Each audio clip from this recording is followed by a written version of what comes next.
persona sana que iba con un enfermo, después de 2 o 3 días desarrollaba la enfermedad. Sí, entonces él acuñó este término que ahora lo utilizamos mucho, cuarentena. Cuarentena, ¿qué significa cuarentena? ¿Qué es la cuarentena? La cuarentena no, todos como un periodo de 40 días donde la persona enferma se tenía que mantener aislada de contacto con otras personas, ¿sí? A las que podía enfermar. No es como ahora de mantenerse en casa, no, es estar completamente aislado. En aquel tiempo enfermedades como la viruela, por ejemplo, que tenía una muy alta letalidad, moría mucha gente en los brotes de viruela, en las epidemias, en las pandemias de viruela. Y entonces era que el que se enfermaba se tenía que mantener aislado completamente durante 40 días. Tiempo suficiente para que o se curara o se muriera. Una de las dos. ¿Sí? Si se curaba definitivamente, ya no era contagioso, es decir, ya no podía contagiar a nadie más. Entonces, Aristóteles ya tenía la sensación de que la enfermedad era transmisible, que una persona que estaba enferma podía transmitirle la enfermedad a una sana. Y aunque muchos hablaban acerca de otras, por ejemplo, estas definiciones de la medicina antigua, que la enfermedad se generaba cuando había un desequilibrio de humores. ¿Qué es el humor? ¿A qué se referían con humor? Bueno, pues se referían a sustancias, ¿sí? Estas personas veían a los enfermos y veían que desprendían diferentes olores. Y yo creo que si ustedes les ha tocado cuidar a algún enfermo alguna vez, han visto cómo la persona enferma empieza a tener ciertos olores. ¿De qué dependen? Pues de la sustancia que se esté acumulando. Por ejemplo, el colesterol tiene un olor bien característico.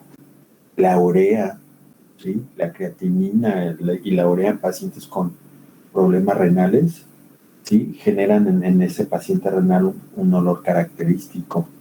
El que tiene un problema hepático, ¿sí? Va a exhalar un olor también muy característico.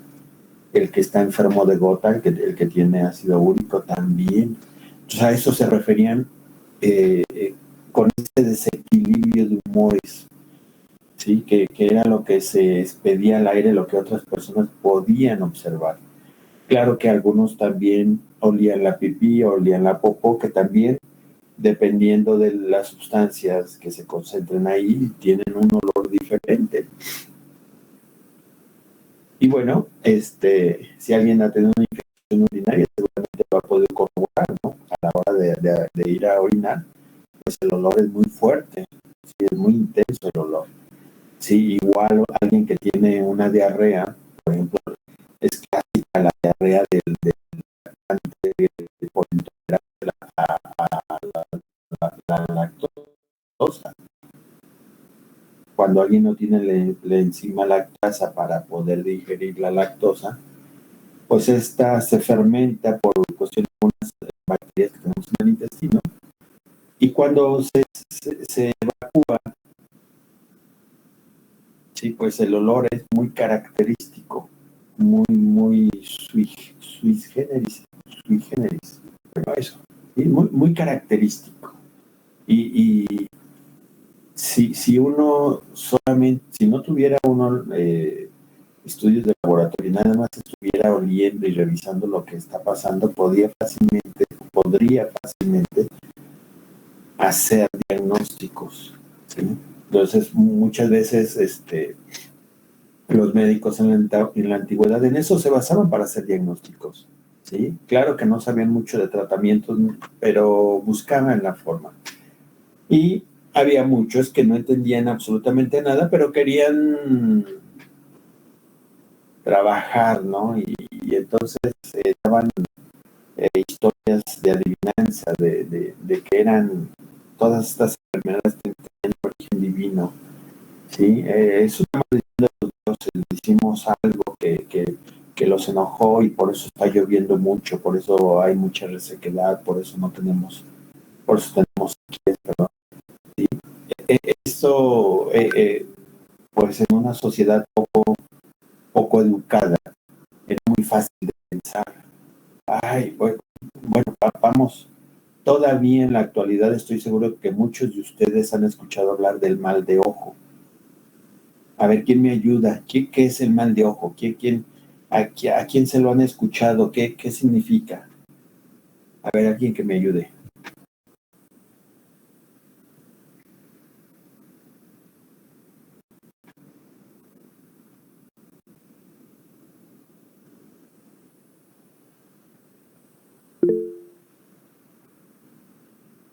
Si hay alguien por ahí, muchachos. Por ejemplo, aquí donde vivo se le llama mal de ojo cuando alguien ve feo a otra persona, bueno, más en bebés, que es Ajá. cuando no se explican por qué están de cierta manera llorones. Ok. O porque suelen tirar mala vibra, ¿no? Por ejemplo, "Ay, me está haciendo mal de ojo", o así que Ándale. empiezan a tirar esas vibras. Sí, muchas personas lo manejan como, ¿cómo se dice? Como una envidia, ¿no? El enojo es la expresión de la envidia. Me envidian en algo porque tengo un bebé bonito, porque tengo una cara bonita, y entonces me hacen el mal de ojo, que es me echan como una maldición, ¿no? Por esa envidia. Y entonces me pasan cosas que no se explican. Bueno, no se explican porque uno no las conoce quizás, pero todo tiene una explicación, ¿sí? El niño es llorón porque seguramente está padeciendo algo, ¿sí? O las personas de repente empiezan a tener algunas otras, algunos otros síntomas, ¿sí? Porque se enferman, ¿sí? Pero uno lo relaciona de repente con lo que no entiende. Entonces, el mal de ojo precisamente es una de las definiciones más características de enfermedades no entendidas. ¿Sí? Entonces, bueno, eso se explicaba mucho y se usaba mucho para hablar, por ejemplo, cuando alguien enfermaba. Miren, por ejemplo, este es un ejemplo bien característico. Eh, Decían que uno podía enfermarse cuando olía, ¿sí? O respiraba malos aires, ¿sí? Por ejemplo, en los pantanos, imagínense ustedes un pantano donde hay una gran cantidad de materia orgánica, animales muertos, animales vivos, pero también árboles en putrefacción, plantas en putrefacción.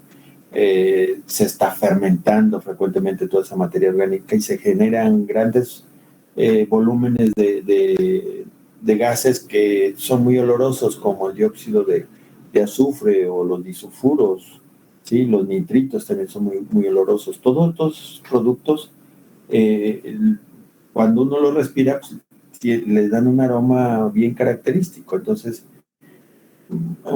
uno de los problemas que más se culpaba era respirar un mal aire, ¿sí? Les llamaban olores malditos, ¿sí? Olores malditos. Imagínense malditos porque no se enfermaban. Eh, Obviamente en aquel tiempo la persona que iba a un pantano frecuentemente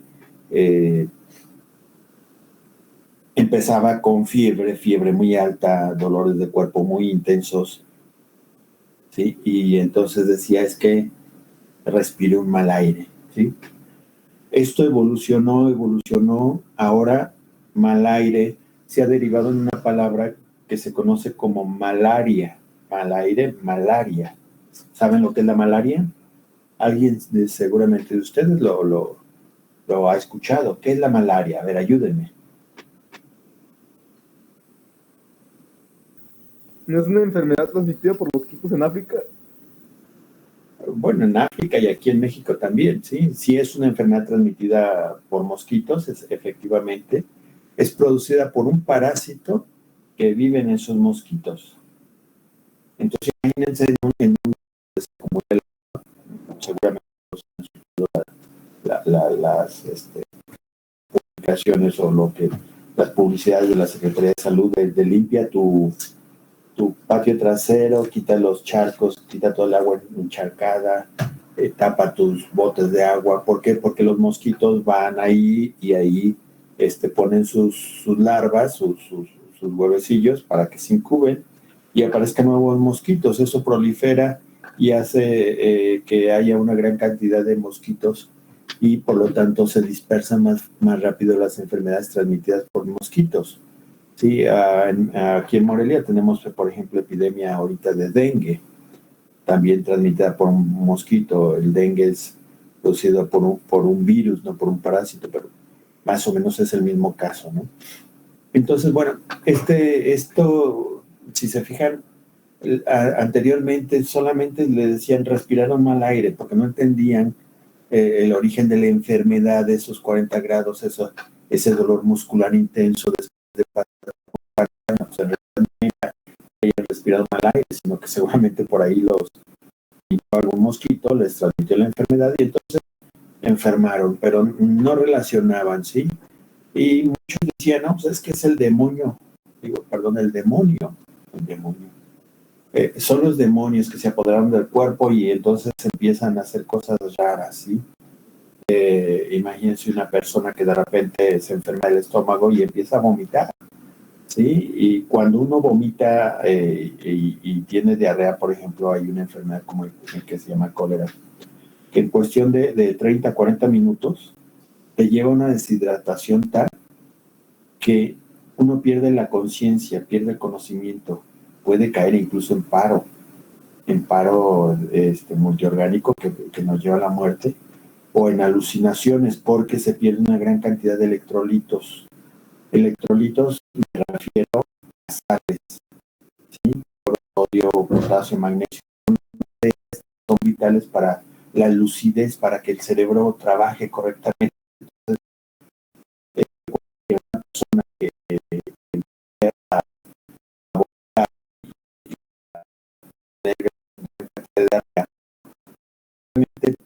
uno deja de reconocer a sus familiares, a sus mismos familiares, y dos, entra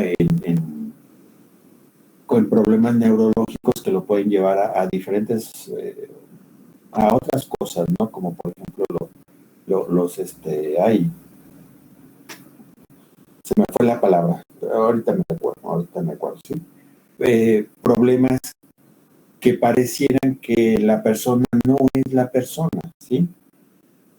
Y entonces, al no reconocer a sus familiares y al tener estos ataques de pérdida de conciencia, ¿sí? Pues la gente decía es que un demonio se apoderó de su cuerpo, ¿sí? No conocíamos la esencia de la enfermedad, no conocíamos el proceso de enfermedad y decíamos eso. Y ahora ya lo sabemos, ya sabemos que esos problemas no son divinos, no son por que alguien desee el mal a otra persona. No sé si el vudú, la brujería sean reales. No he tenido yo, no he vivido un caso, una experiencia como tal. Pero lo que sí he visto es de que muchas cosas tienen explicaciones muy lógicas y que quizás a lo mejor lo único que necesita uno es empezar a indagar, a buscar hasta que encontrarle el sentido. Aquí está el ejemplo del mal de ojo, ¿sí? Una explicación que no sabe uno por qué los niños se enferman, por qué las personas jóvenes se enferman. Le hicieron el mal de ojo, ¿sí? Bueno, pues a lo mejor sí sería algo raro, ¿no? Pero bueno, pues imagínense una época donde se pensaba de esa manera, el conocimiento que tenía la humanidad era poco, por lo tanto era difícil que que pudieran dar explicaciones a diferentes enfermedades. Lo que sí había era muchas personas que se dedicaban o trataban de curar a otras personas, ¿sí?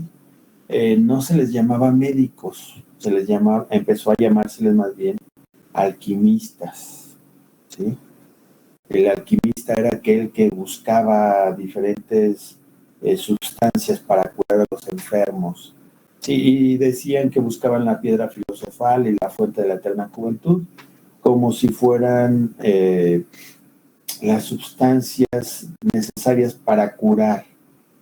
¿Sí? Aquel que estaba enfermo, pues le pasaban una piedra por encima y automáticamente lo curaban, pues, o al que estaba más bien de sus conocimientos, de sus características mentales, ¿sí? Le pasaba una piedra filosofal y automáticamente recobraba la conciencia y empezaban sus sentidos a funcionar correctamente, ¿no? O aquel que estaba enfermo le daban agua de una fuente que le daba la vida y automáticamente se recuperaba, ¿no?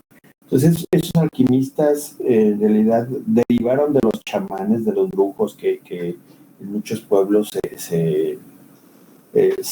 trabajaban, pero trabajaban con medicina tradicional. ¿Cuál es la medicina tradicional? Las plantas, ¿sí? Las hierbas. Todos esos brujos, esos chamanes,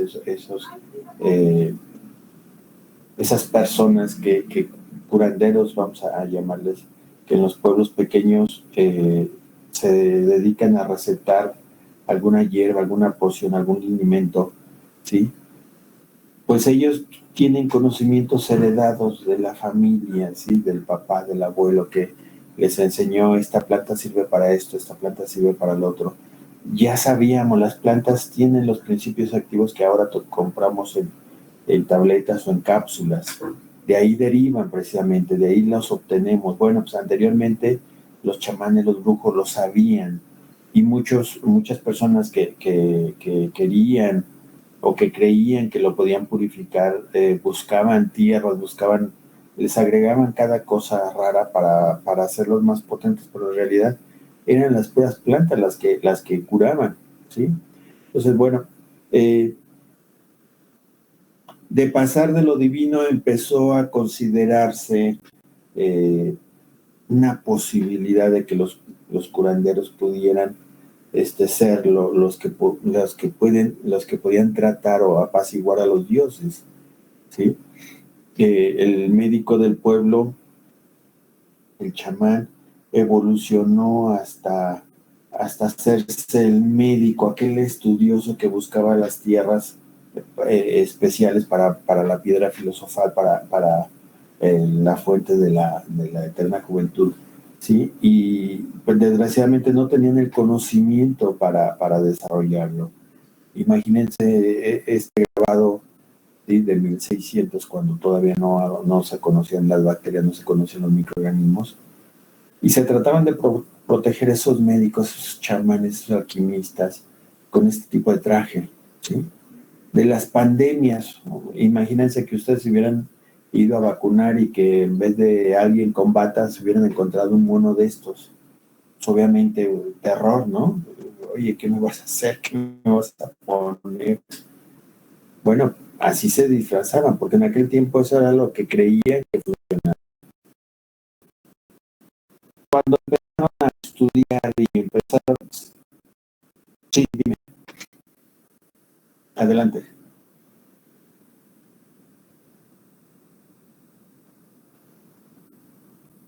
Sí, les ponían diferentes, como para purificar el aire, porque otra vez recuerda que estamos hablando de enfermedades transmitidas por mal aire, ¿sí? Por malos olores. Imagínense que en aquella época no había drenajes en las casas. O sea, si conocen un poquito, por ejemplo, de la peste bubónica, la peste negra, es una enfermedad que es transmitida, ¿sí? Por las pulgas. A ver si les puedo hacer todo el contexto. Por las pulgas que son transportadas por las ratas. Si ustedes han visto ratas, se han dado cuenta que las ratas andan sobre todo en lugares donde hay mucha pudredumbre, mucho desecho, ¿sí? O en lugares donde pueden comer grandes cantidades de alimento, ¿no? Bueno, ahora imagínense un pueblo donde no había calles, donde no había, donde las calles eran de tierra, donde la gente hacía sus necesidades en el arbolito más cercano, y todo aquello se quedaba así. También imagínense que no había refrigeradores y la gente sus alimentos los dejaba a la intemperie, en una mesa, en algo. Las ratitas andaban buscando su comida, sus quesos, sus pasteles, sus panes, y los encontraban fácilmente, entonces se reproducían mucho en esos pueblos, en esos lugares. Obviamente mayor cantidad de ratas, mayor cantidad de pulgas, y más de una pulga pasaba al humano, lo picaba y inyectaba una bacteria que es la causante de la peste bubónica, ¿sí? Yersinia pestis.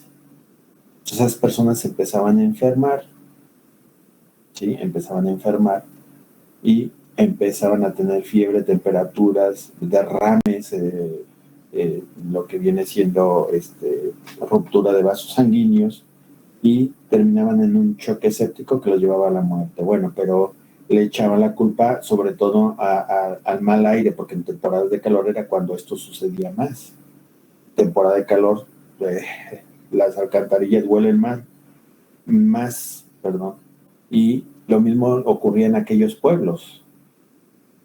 ¿Sí? Entonces, en aquellos pueblos donde la gente defecaba al aire libre, orinaba al aire libre o dejaba sus excretas al aire libre, y donde además una gran cantidad de alimentos se echaban a perder, pues obviamente olía mal.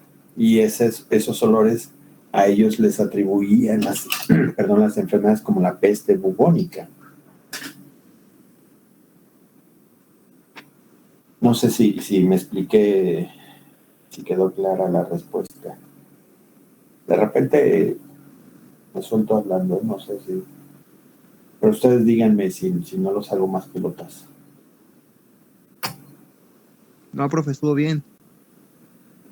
Bien, entonces, ahora imagínense entonces que esos chamanes, esos médicos que empezaron a buscar más, se dieron cuenta que tenían que estudiar más a los enfermos, ¿no? Y empezaron a buscar, a ver si tenían demonio adentro, a ver si escuchaban voces, a ver si escuchaban cosas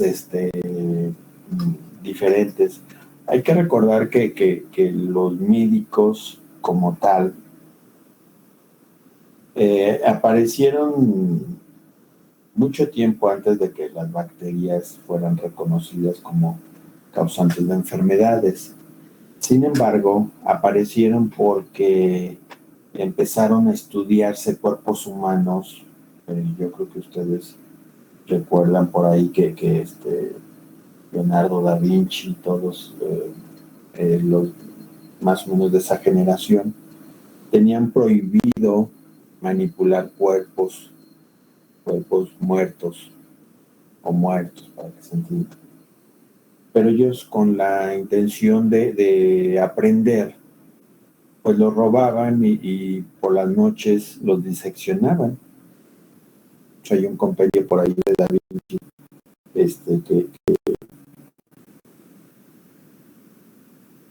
que tiene toda la anatomía del cuerpo humano. Lo dibujó, él lo tiene ahí, ¿sí? Y incluso se le atribuye que él escribía al revés todas sus notas para que no se pudieran leer tan fácilmente y que no lo encontraran, porque la iglesia pues penaba eso con la muerte. Bien, entonces hasta en ese tiempo pues los médicos era lo único que podían aprender, era la disección de cuerpos, cómo estaban los músculos, cómo estaban los cartílagos, los huesos, y cómo se organizaban las vísceras, etcétera. Y eso era su conocimiento.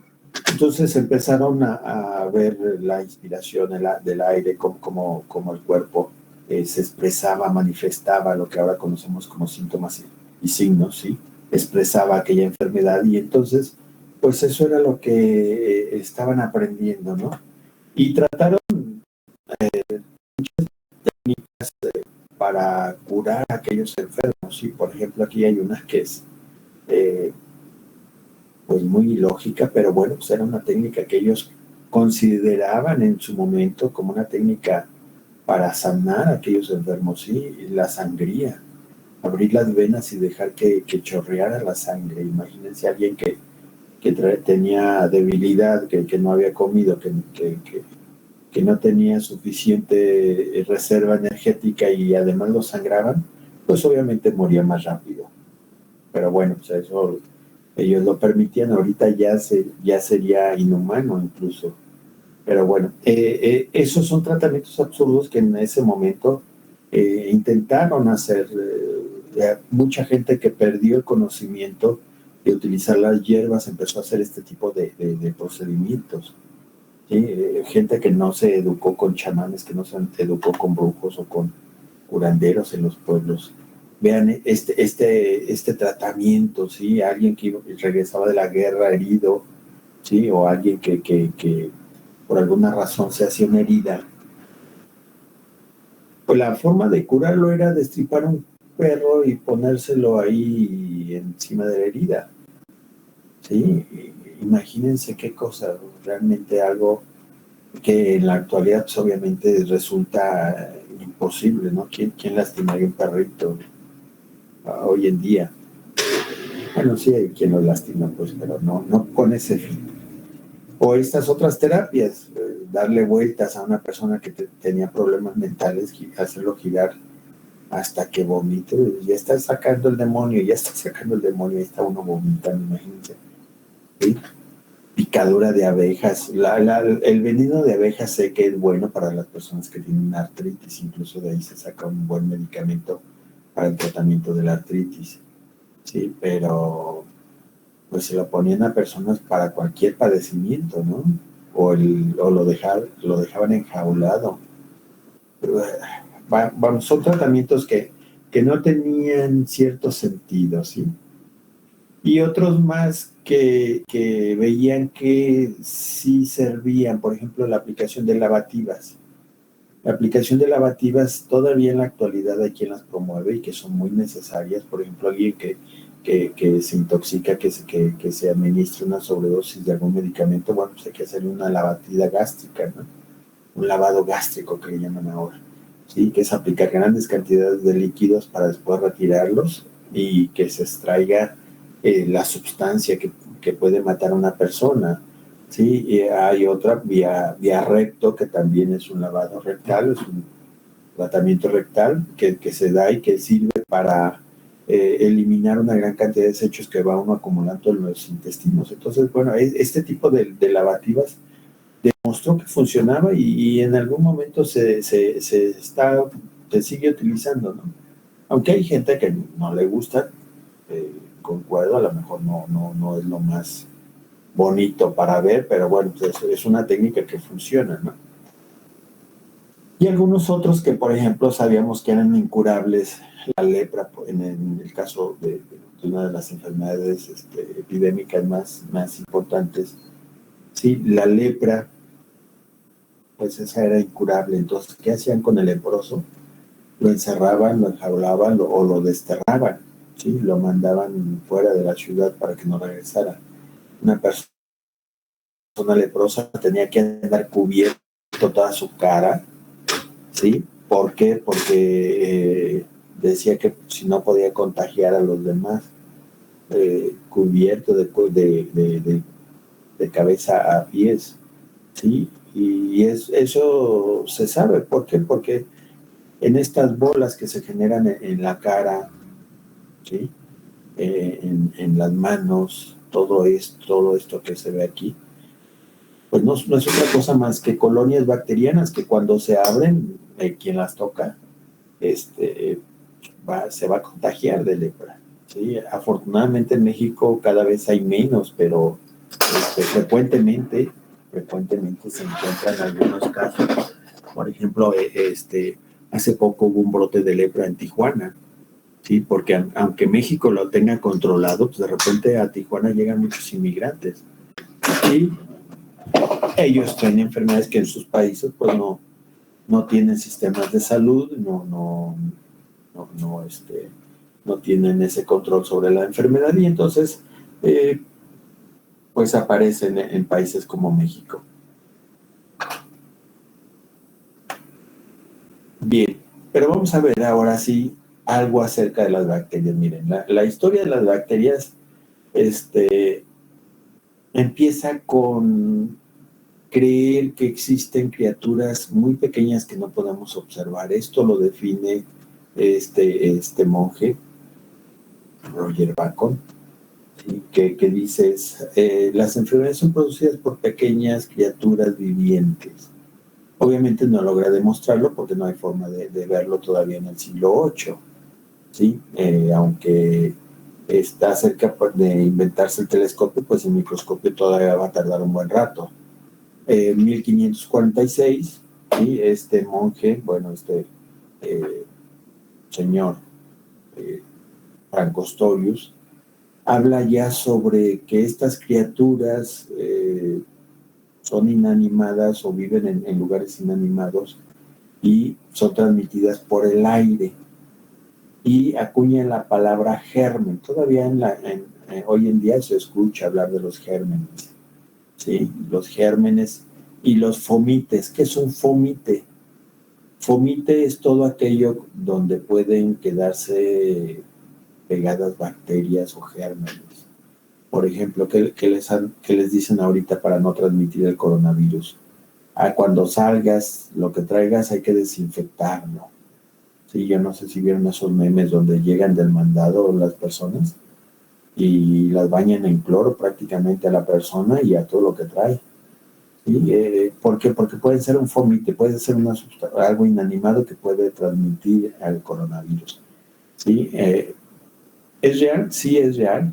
Sí, hay muchos gérmenes que se transmiten a través del contacto. Por ejemplo, ahorita es tan real que en los hospitales hay algo que se llama infecciones nosocomiales o infecciones intrahospitalarias o infecciones asociadas a la atención en salud, como lo quieran llamar, cualquiera de los tres nombres es válido. Y esas infecciones son generadas por bacterias que si alguien con las manos sucias, con las manos llenas de estas bacterias, llega y toca un botón de un ascensor, pues ahí las deja. Y el que llegue y toque ese mismo botón, se va a llevar una cantidad de bacterias que quizás pueda ser suficiente como para enfermar a un paciente o a una persona con la que tenga contacto, o a ella misma. ¿Sí? Entonces, estos gérmenes, estos microorganismos,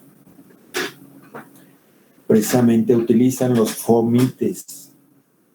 Los fomites, las sustancias, los lugares, los objetos inanimados, ¿sí?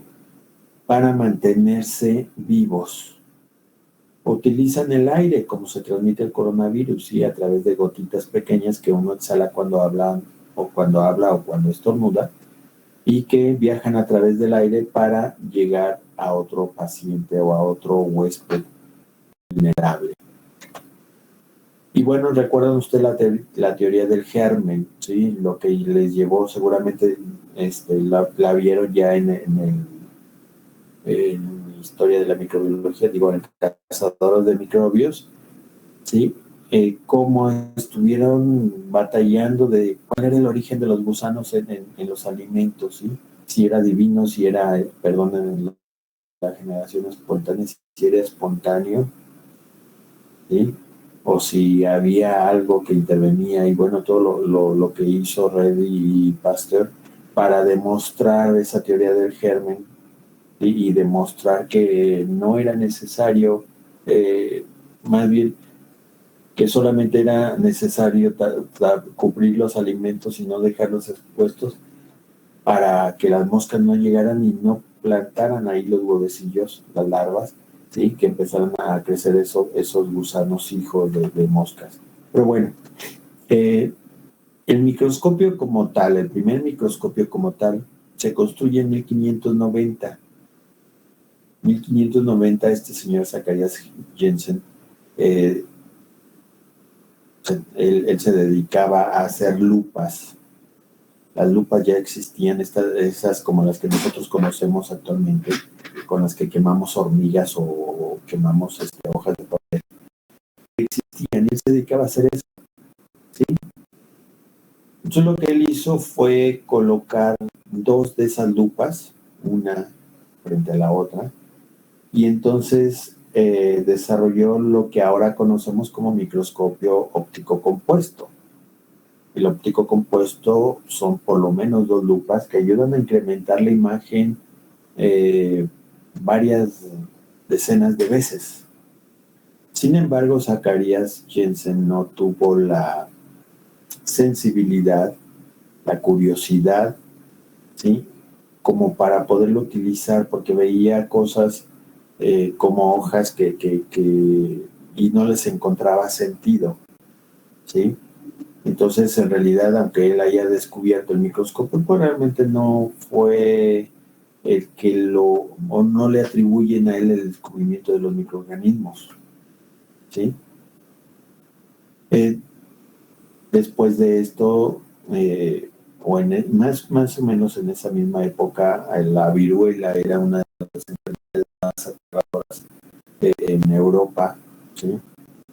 Aterradoras porque generaba epidemias muy severas y la letalidad de la viruela pues es muy alta, muy alta. Entonces se buscaba la forma de tratar la viruela, y yo creo que recuerdan a Edward Jenner, que estuvo observando cómo algunas personas que sobrevivían a la viruela pues ya no se volvían a enfermar, pero otras que se enfermaban de una enfermedad muy parecida a la que le llamaban vacuna, ¿sí? Ellas se enfermaban por estar en contacto con vacas, y estas vacas tenían esa enfermedad en las ubres, y a la hora de estar ordeñándolas, pues, se enfermaban estas personas, pero estas tampoco se enfermaban de viruela. Entonces entendió él que eran muy parecidos, y que si infectaban a todos los niños y personas adultas con el virus de la viruela, o con la enfermedad de la vacuna, perdón, se iban a proteger contra la viruela. Y eso fue lo que hizo, y él estuvo, o él fue el que definió el desarrollo de la vacuna, ¿sí? Vacuna por vaca, por el animal de donde se extrajo, ¿sí? Por eso se llaman vacunas, ¿sí? Pero ese es el contexto. Sin embargo, la vacuna no la inventó Edward Jenner. La vacunación como tal ya se hacía durante miles de años en China, donde al paciente que le daba viruela, o la persona que le daba viruela, le quitaban costras con esos palillos que utilizan los chinos. Y pues era muy fácil quitarle esas costras, molerlas, hacerlas un polvo fino, y dárselas a respirar a las personas que no se habían enfermado, y eso les generaba una respuesta inmunológica, una respuesta que les daba inmunidad contra la enfermedad, ya no se enfermaban, ¿sí? Entonces, si preguntan por qué son tantos chinos, precisamente porque ellos conocían mucho de la medicina tradicional china, que era muy eficaz, y uno de esos procedimientos era esta vacunación, esta inmunización a través de la costra de enfermos. Sí, entonces Edward Jenner incluso no la quiso utilizar, pero los reyes británicos en ese tiempo, ¿sí?, vacunaron a sus hijas de esa forma, porque alguien, y esta señora Sarah Melmes, ¿sí? No, mentira, otra persona trajo de China precisamente costra de pacientes con viruela, y le demostró en un ensayo a los reyes, ¿sí?, en un ensayo donde tomó 20 niños de la calle, 20 niños que no tenían casa, le demostró a los reyes que era seguro utilizar esa técnica, ¿sí? Y bueno, después el que sí era médico, Edward Jenner, pues les dijo que había esta otra técnica, pero ya habían inmunizado a las hijas. Entonces, bueno, esa historia es muy controvertida, sí, pero podemos decir que el desarrollo de la vacuna, de la primer vacuna, ¿sí? en este periodo, contribuyó grandemente a buscar diferentes técnicas para poder controlar las infecciones, y en este caso esta era una de ellas bastante importante. Otro suceso, 1700, ¿sí? Ocurrió con Anton van Leeuwenhoek, este señor que se dedicaba a vender telas y paños, y que de repente le dio por hacer un microscopio, y para esto pues, ustedes vean la sencillez, ¿no? De cómo se manejan esas placas de cobre, ese tornillo de cobre, y ahí están las dos lupas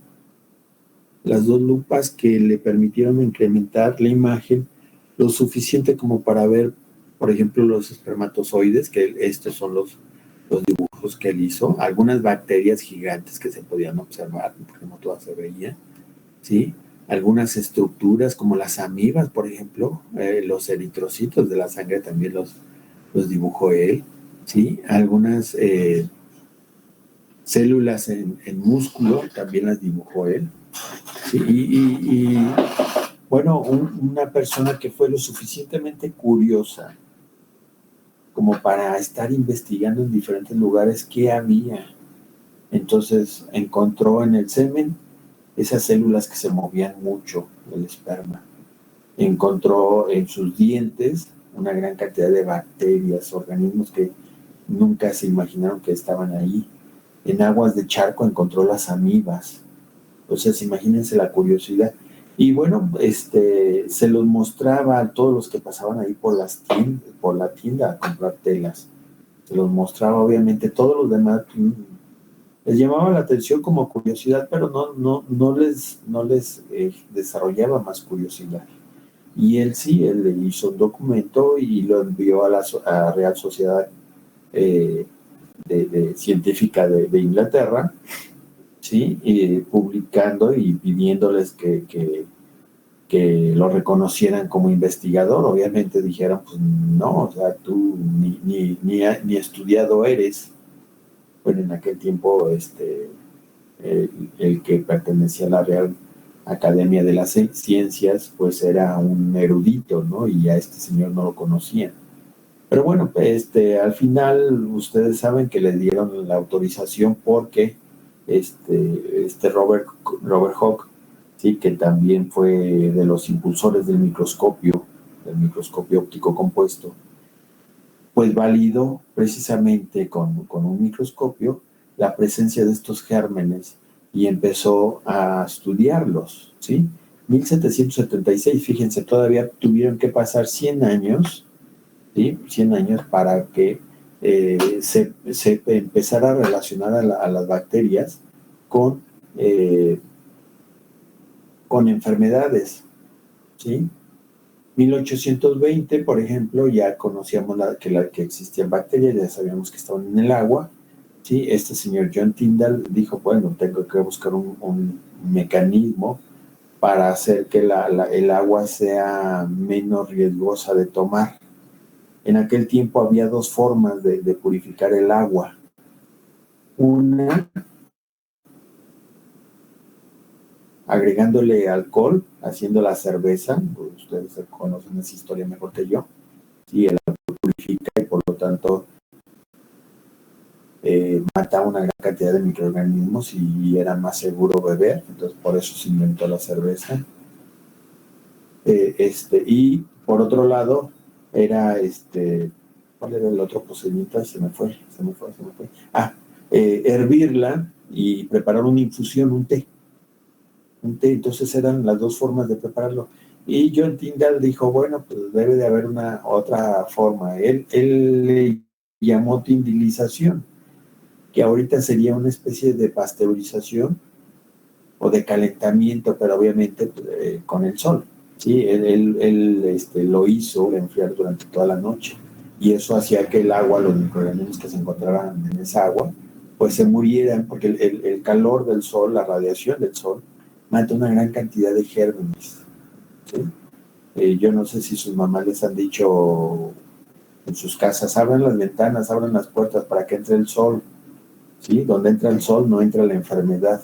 No sé si se los han platicado, pero esta es una de las instituciones. El sol es muy buen antiséptico, mata una gran cantidad de microorganismos y por lo tanto en este procedimiento de tindilización, que fue uno de los primeros desarrollados, servía para purificar el agua, ¿sí? Vean, 1840, justo antes de empezar a estudiar las bacterias, este señor, este doctor Holmes, ¿sí? Era el director de un sanatorio, antes se llamaban sanatorios porque era donde se iban a sanar los enfermos. Este director de sanatorio, ¿sí?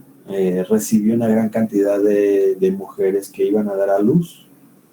Él además dirigía una escuela donde se preparaban nuevos médicos, ¿sí? Entonces iban las personas y aprendían a diseccionar los cuerpos y a reconocer todos los órganos del cuerpo. Y entonces a ellos se les preparaba también para ayudar a las mujeres a dar a luz. Desgraciadamente tenían una alta mortalidad de mujeres. Las mujeres, una vez que daban a luz, obviamente sangraban, eliminaban la placenta y sangraban. Y después desarrollaban una infección que se llamaba fiebre puerperal, o se le llamaba fiebre puerperal. Es una infección que ahora la conocemos perfectamente bien, ¿sí? Que es una infección donde una bacteria que vive en nuestra piel se mete al cuerpo generando dolor de cabeza, dolor muscular, pérdida de apetito, flujo sobre todo en la mujer, el dolor de barriga, dolor abdominal y malestar en todo el cuerpo. Bueno, eso lo lleva a un choque multiorgánico a la mujer y fallecían. Entonces imagínense que este señor empezó a trabajar con la estadística y veía, por ejemplo, que todas las mujeres que eran atendidas, de cada 10 se les morían 9. Imagínense la cantidad de muertes. Iban 10 mujeres a dar a luz y 9 se morían, ¿sí? Pero resulta de que estos médicos eran apoyados por religiosas, por mujeres, ¿sí? Que ayudaban a los médicos, les acercaban todo lo necesario, ¿sí? Y que vivían allí en ese sanatorio. Recuerden que anteriormente los sanatorios eran atendidos por monjas, más que nada. Entonces estas religiosas pues les ayudaban a estos jóvenes médicos a que ellos hicieran el procedimiento para que dieran a luz las mujeres. Pero en la noche los médicos se iban a dormir y obviamente no se les podía despertar, y quienes atendían a las mujeres eran las monjas, las religiosas. Oh sorpresa, cuando empezó a sacar las estadísticas de las muertes en mujeres que daban a luz y que eran atendidas por religiosas, resulta de que era todo a la inversa. De cada 10, solamente una se moría. Y entonces este señor Holmes fue y observó qué hacían las mujeres. Y él observó que las mujeres, las religiosas, antes de atender a una mujer en el parto, se lavaban las manos con agua y lejía. La lejía es un producto que se obtiene de calcinar cualquier leña, ¿sí? De las cenizas prácticamente de esa leña, y mezcladas con calcita, una piedra que se encuentra en muchos lugares, una piedra reblandecida, se mezcla y eso nos genera la lejía. Ahora se ha purificado y es el cloro característico, ¿sí? El hipoclorito de calcio. Pero bueno, en aquel tiempo era la forma de prepararlo y se lavaban de esa manera, y por eso las mujeres sobrevivían más. Entonces empezó a obligar a todos los médicos a lavarse las manos antes de atender a las mujeres, ¿sí? Y entonces empezó a invertir toda esa cantidad de muerte de mujeres, ¿sí? Hasta atenderlas perfectamente bien y que no se enfermaban. Entonces, este señor Holmes describió la importancia del lavado de manos. Uno, lavarse las manos es muy importante hasta la fecha. Dos, el utilizar algunos compuestos para eliminar microorganismos. Estos médicos tenían la mala costumbre de estar abriendo un cuerpo cuando les llamaban para atender a una mujer parturienta, y sin lavarse las manos iban a atender a la mujer. Entonces muchos cuerpos en descomposición estaban recubiertos con gran cantidad de estas bacterias que ellos colocaban en la vagina de la mujer. Y entonces la contagiaban y por eso moría la mujer. ¿Sí? Entonces vean la importancia ahora que sabemos que uno de las principales vías de contagio después de la respiratoria es las manos. Nuestras propias manos pueden llevarnos a la muerte. Bueno, y para empezar el estudio de los microorganismos, 1800, creo que eran 45, 48, algo así, Louis Pasteur, que era químico, ¿sí? Que le habían dado un premio por haber encontrado el enantiómero del ácido cítrico, ¿sí? Sí saben lo que es un enantiómero, ¿verdad? A ver, ¿me ayudan? ¿Quién sabe qué es un enantiómero?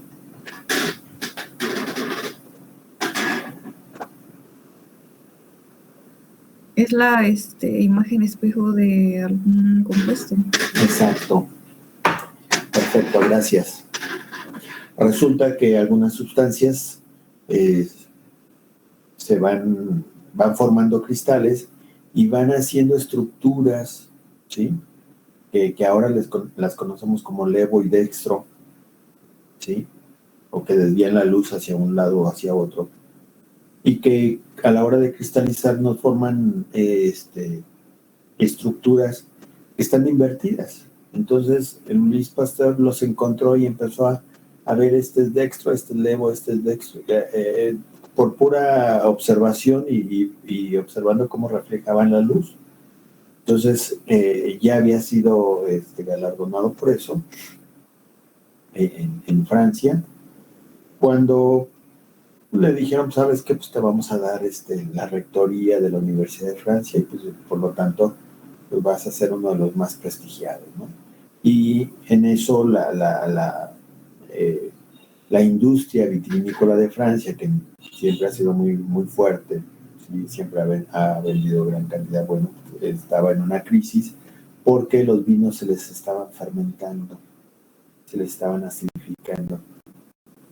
Sí, y seguramente ustedes leyeron por ahí de microbios, todo lo que hizo para descubrir que cuando había una mezcla de gérmenes de bichos, ¿sí? El vino se amargaba y se echaba a perder. Y cuando había un solo microorganismo, ¿sí? El vino permanecía con una muy buena calidad. Y él mismo fue y el que propuso la pasteurización, el calentamiento del vino, ¿sí? Durante poco tiempo para que se murieran esos microorganismos y entonces el vino permaneciera en buen estado durante más tiempo. Entonces esto le dio un gran reconocimiento a Louis Pasteur, igual que descubrir que algunas bacterias dañaban a los gusanos de seda, los enfermaban y los mataban, y que lo único que hizo fue aplicar la cuarentena de Aristóteles. A ver, está enfermo, retíralo. Y empezó a separar los enfermos de los sanos.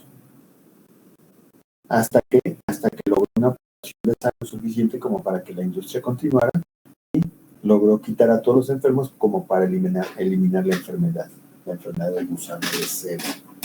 ¿Sí? Bien, además empezó a estudiar el carbunco, ¿sí? Y desarrolló una segunda vacuna, la vacuna contra la rabia.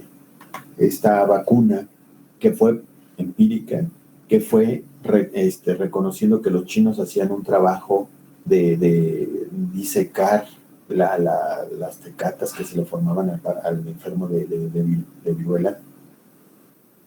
Él quiso hacer lo mismo, agarró a un perro rabioso, ¿sí? Le extrajo un poco de cerebro, lo inyectó en conejos, ¿sí? Estos conejos se enfermaron, adquirieron rabia, murieron, y una vez que murieron extrajo la médula y la médula espinal y la dejó secar. Sí, entonces él empezó a inyectar a otros conejos con esa médula espinal y entre más tiempo la dejaba pasar, menos infectante era. Es decir, los conejos no se enfermaban. Pero cuando ya se pasaba cierto tiempo, ¿sí? Esa médula seguía todavía con algunos virus. Algunos virus y obviamente con eso era suficiente para inmunizar. Entonces la técnica,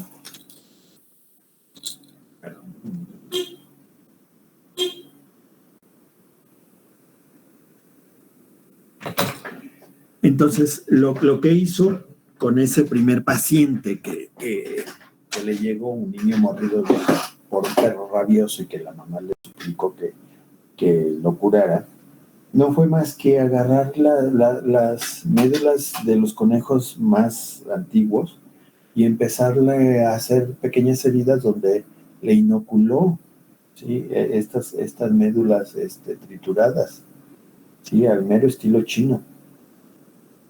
Y lo fue haciendo así un día tras otro, pero utilizando cada vez médulas más recientes, hasta que llegó a médulas que tenían el virus todavía viable y que obviamente ya era inactivado por el sistema inmunológico que ya había sido técnicamente activado, ya tenía una respuesta montada. Ese niño no murió y después esta técnica se empezó a utilizar mucho al grado de que prácticamente la rabia ya está extinta. No del 100%, porque desafortunadamente, a diferencia de la viruela, que el único reservorio, el único animal que se enferma es el humano, en el caso de la rabia hay muchos animales que se enferman. Hablamos de ratones, perros, murciélagos, vacas. Entonces, en Michoacán, por ejemplo, allá al hospital han llegado dos pacientitos de rabia, en lo que yo llevo de profesional. Esos 2 pacientitos fue adquirida a través de la mordedura de estos murciélagos, de estos que les llaman vampiros, ¿sí? Esos vampiros, hay una colonia acá para el lado de Huetamo. No sé si alguien sea por allá de Huetamo. Entre Huetamo y Ciudad Altamirano, no sé, que por ahí hay colonias de vampiros, ¿sí? Entonces, esos murciélagos de repente, pues si en tiempo de calor dejan abierta la ventana y se logran colar, pues pueden morder a las personas y transmitirles la rabia. ¿Sí? Entonces, todavía en la actualidad hay algunos casos esporádicos. Afortunadamente, pues las vacunas sí funcionan y cuando alguien se da cuenta, pues rápidamente lo pueden curar, bueno, lo pueden inmunizar, mejor dicho. ¿Sí?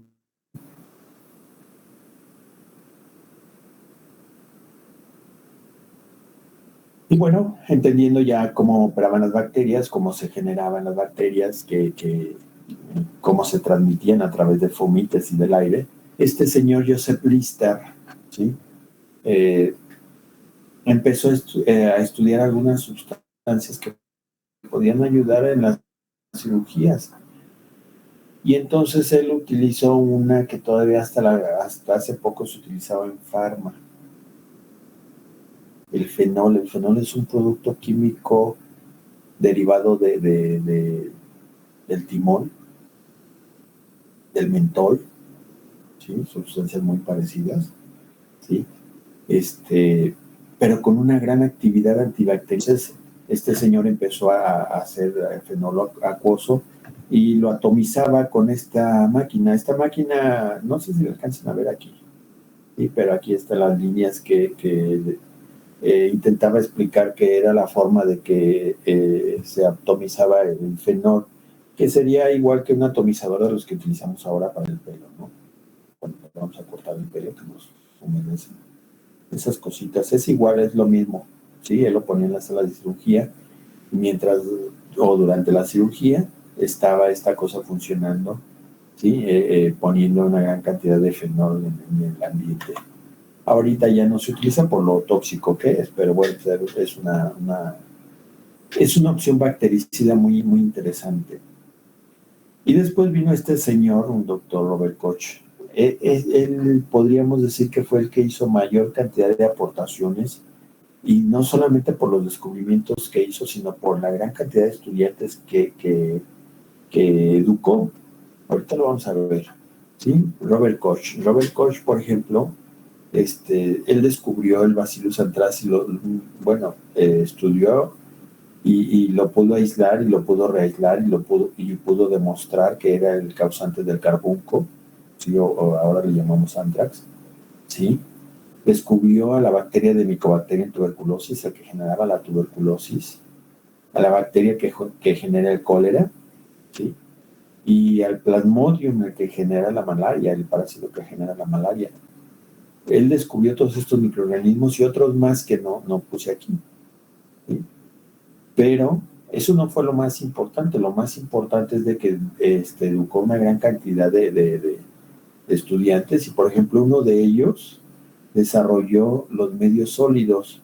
Yo creo que ahí en el libro de Cazadores de Microbios recuerdan cómo utilizaba el humor del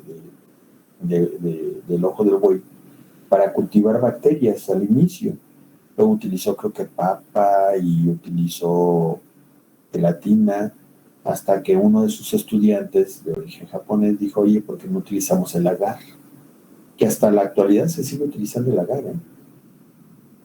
Luego otro desarrolló lo que conocemos ahora como caja Petri. La caja Petri la desarrolló uno de estos investigadores alumnos que se apellidaba Petri, ¿sí? Entonces, en su honor se le puso caja Petri, ¿sí? Al inicio eran de vidrio y eran muy latosos, pero ellos también aprendieron a esterilizar por calentamiento, etcétera, ¿sí? Y una de las atribuciones más importantes que le dan a Robert Koch son estos postulados que ya no se aplican al 100% porque hay cosas que actualmente no pueden suceder, ¿verdad? O suceden de otra manera, o se sabe que sucede, mejor dicho, de otra manera. Por ejemplo, mire, él postuló que si un microorganismo, ¿sí? Mejor dicho, que en un animal enfermo siempre debemos de encontrar un microorganismo, que en un animal sano no lo deberíamos de encontrar. Que de ese animal enfermo podríamos aislar este microorganismo y obtenerlo en cultivo puro. Que una vez que lo tuviéramos en cultivo puro, ¿sí? Si lo inyectábamos a un animal sano, este animal sano y susceptible, ¿sí? Volvía a generar la enfermedad con los mismos síntomas del animal inicial, y de este mismo animal se podía reaislar nuevamente al germen, ¿sí? Estos son los postulados, que ya lo sabemos, ¿sí? Claro que Robert Koch estudió una gran cantidad de enfermedades bacterianas. Si esto se hubiera aplicado a enfermedades virales, no hubiera sido posible identificarlo de esta manera. Pero afortunadamente fue estudió, mejor dicho, enfermedades bacterianas. Y luego vean, aquí vienen los alumnos. El primero es Kitasato Shibasaburo. No soy muy diestro en el japonés, así que me disculparán. Kitasato Ustedes lo deben de reconocer porque hay un matraz que lleva su nombre, el matraz Kitasato. Búsquenlo por favor por ahí y se van a dar cuenta que es un matraz, igual que el matraz Erlenmeyer, hay un matraz Kitasato. ¿Sí? Bueno, Kitasato fue uno de los estudiantes de Robert Koch, pero él logró cultivar una bacteria que es el Clostridium tetani, que genera el tétanos, ¿sí? Y luego junto con este otro estudiante de Robert Koch, Wasserman, demostraron que algunos de estos cultivos muertos pueden usarse como vacunación. Ellos empezaron a estudiar cómo hacer una vacuna con un organismo inactivado, muerto. Entonces, ellos empezaron a tratar pacientes con peste bubónica de manera exitosa, ¿sí? Y con otro estudiante, japonés también, Kiyoshi Shiga, descubrieron otro organismo muy parecido al Clostridium tetani, parecido porque producen ambos una toxina, el Clostridium tetani, y su letalidad radica en una toxina que produce nuestro organismo. Y este otro microorganismo es la Shigella. La Shigella es muy común generadora de diarrea de lactante. Todos los niños menores de 2 años que se enfermen de diarrea, casi es seguro que es una Shigella. Y hay una variante que es la disentería, Shigella dysenterie, que genera la enfermedad de disentería, porque genera una gran cantidad de toxina que mata a los enterocitos. Terrible, ¿sí? Entonces estas dos toxinas las encontraron Kitasato y Shiga. Y luego otro estudiante, fíjense bien, otro estudiante de Robert Koch, Emil von Behring, ¿sí? Junto con Kitasato, desarrollaron algo que en la actualidad se conoce como antitoxina, por aquí está abajo. Pero ellos dieron origen prácticamente al estudio de la inmunidad, de lo que es la inmunología, ¿sí? Ustedes van a llevar una materia que se llama inmunología. Esta materia habla de cómo nuestro cuerpo aprende a responder contra los organismos que nos infectan. Bueno, ellos lo iniciaron en 1890, ¿sí? Tanto la toxina del tétanos como la toxina diftérica, ellos la separaron, la purificaron y crearon las antitoxinas. Emil von Behring ya le tocó la época de los premios Nobel que aparecieron por ahí en 1890, y Emil von Behring ya recibió un premio Nobel, ¿sí? Robert Koch, Luis Pasteur no recibieron premios Nobel porque no existían en su época, pero esos señores sí. Entonces, bueno, vean, ellos al iniciar el estudio de la inmunidad, ¿sí?, empezaron a ver cómo penetraban los microorganismos a nuestro cuerpo y qué era lo que hacía nuestro cuerpo para responder contra esos microorganismos. Ellos acuñaron el término inmunidad para el uso médico, porque inmunidad antes de ellos implicaba que era alguien que estaba exento de pagar impuestos. El término inmunidad se le decía a alguien, ¿sí?, este individuo es inmune porque no era sujeto de pagar impuestos, ¿sí? Pero entonces ellos lo utilizaron como que la inmunidad es una persona que no se va a enfermar porque no es susceptible, porque su cuerpo ya tiene defensas montadas. Ellos empezaron a reconocer todas las células de defensa y empezaron a reconocer lo que son los anticuerpos de defensa. Anticuerpos que originalmente no se conocían y que después empezaron a purificarse, ¿sí? Se empezaron a dar cuenta que estos anticuerpos, si los separan utilizando una electroforesis, es decir, una plaquita de gelatina o gel, donde de un lado colocan el suero es Si colocan el suero en el lado positivo, ¿sí? Y le aplican una corriente eléctrica, ¿sí? Con un buffer, estas proteínas van a empezar a moverse, ¿sí? Las que tienen mayor cantidad de cargas positivas, pues van a migrar más rápido hacia el lado negativo. Claro que además de que tienen más cargas, deben de tener un tamaño más pequeño para que se puedan mover a través del gel. Las más grandes y con menos cargas se mueven menos. Y entonces encontramos que en nuestro suero, por ejemplo, hay varias proteínas, ¿sí? que se encuentran en él. Y unas de las que menos caminan son las gamma globulinas. Gamma, por esta clasificación, alfa, beta, gamma, ¿sí? La que más se mueve es la albúmina.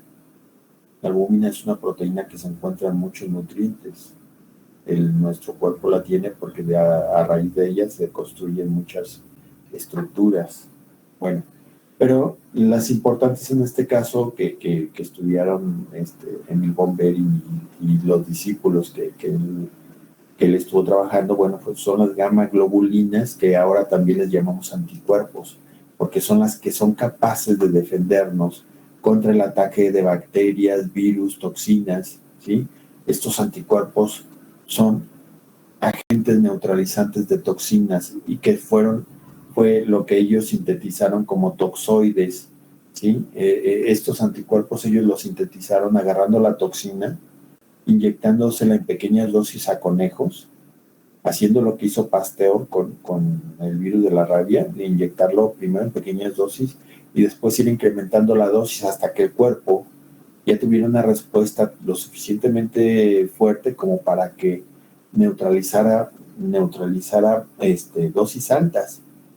Y se lo inyectan a conejos, generan muchos anticuerpos estos conejos, y entonces los extraen, los separan de los eritrocitos, y a alguien, por ejemplo, que le picó un alacrán, le ponen el antisuero o el toxoide antialacrán.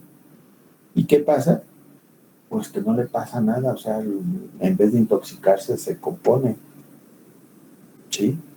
¿Por qué? Porque estos anticuerpos, estas proteínas buscan la toxina del alacrán y la neutralizan y evitan que nuestro cuerpo se intoxique. Entonces ellos desarrollaron las antitoxinas contra el tétanos y contra la difteria, ¿sí? Entonces ellos recibieron precisamente el premio Nobel por estos descubrimientos del toxoides tetánico y diftérico, ¿sí? Y cómo los anticuerpos funcionaban en nuestro organismo. Y de aquí vienen el desarrollo de métodos diagnósticos como la ELISA. El método ELISA utiliza estos mismos anticuerpos para capturar ya sea anticuerpos que nosotros ya generamos contra una enfermedad y saber si ya la tenemos. Por ejemplo, ahorita muchos van y buscan anticuerpos contra coronavirus. ¿Por qué? Pues porque ponemos el coronavirus aquí en estos tubitos. Esto es un tubito de poliestireno donde se pegan estos coronavirus. Se le pone el suero del paciente, el que queremos saber si tiene anticuerpos contra el coronavirus, y luego se pone un anticuerpo, es decir, un anticuerpo formado que ataca a cualquier anticuerpo y que lleva esto que parece un asterisco, es una enzima o un sustrato o una partícula de látex, que es lo que más se ocupa actualmente, ¿sí? Esta partícula de látex va a generar un color y entonces los que estén positivos se van a teñir con ese color. Los que estén negativos, obviamente al aplicar un lavado, pues se van a ir. Si no hay anticuerpo al que anclarse, no se va a generar este color. Y entonces se quedan transparentes. Estas fueron las primeras técnicas de ELISA. Ahorita seguramente... Ay, perdón. Me fui hasta... No.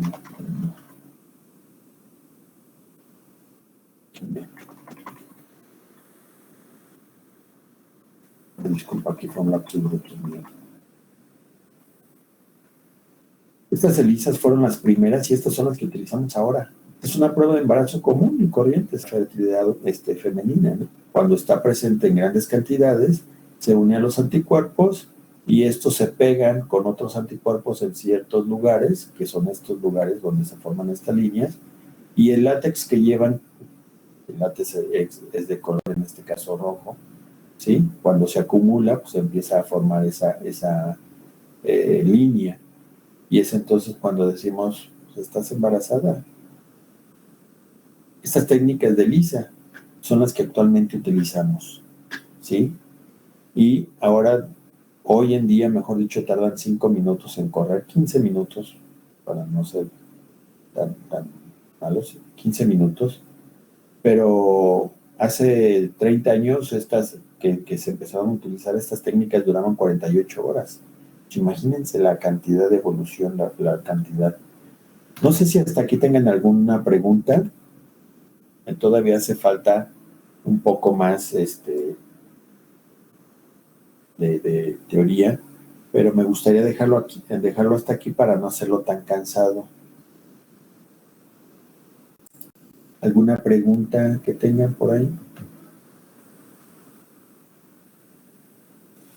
No, maestro, ninguna duda. No, profe. No, profesor. Profe, todo bien. No, profe, todo bien. Bien. Miren, si no tienen ningún inconveniente, acuérdense nada más que nos quedamos en ver en cómo Emil von Behring, ¿sí? Desarrolló los anticuerpos, las antitoxinas, y la siguiente clase continuamos observando cómo ha evolucionado a partir de ahí también el área médica, porque ahorita yo les estoy hablando de que apareció la microbiología en 1850 más o menos, que empezó Luis Pasteur a trabajar con el vino, y luego Robert Koch en la segunda mitad también de 1800, y entrando en 1900 todos los estudiantes de Robert Koch empezaron a desarrollar diferentes técnicas, donde lo primero que a lo que dieron origen fue la inmunología. De ahí empieza a aparecer la hematología, y después empiezan a aparecer otras ciencias que en teoría nos van a llevar a la medicina moderna y a todas las variantes médicas que tenemos actualmente. Entonces, acuérdense nada más de eso en la siguiente clase, creo que es el viernes, ¿o cuándo es? El viernes. El viernes, continuamos revisando precisamente esta parte, y terminamos esta primera unidad, que es un repaso más que nada de la historia. ¿Les parece bien? Sí, maestro. Sí, profe. Muy bien, niños. Entonces, pues hasta aquí le dejamos y nos vemos el viernes. Muchas gracias. Gracias. Gracias, maestro. Gracias, profe. Hasta luego y buenas tardes.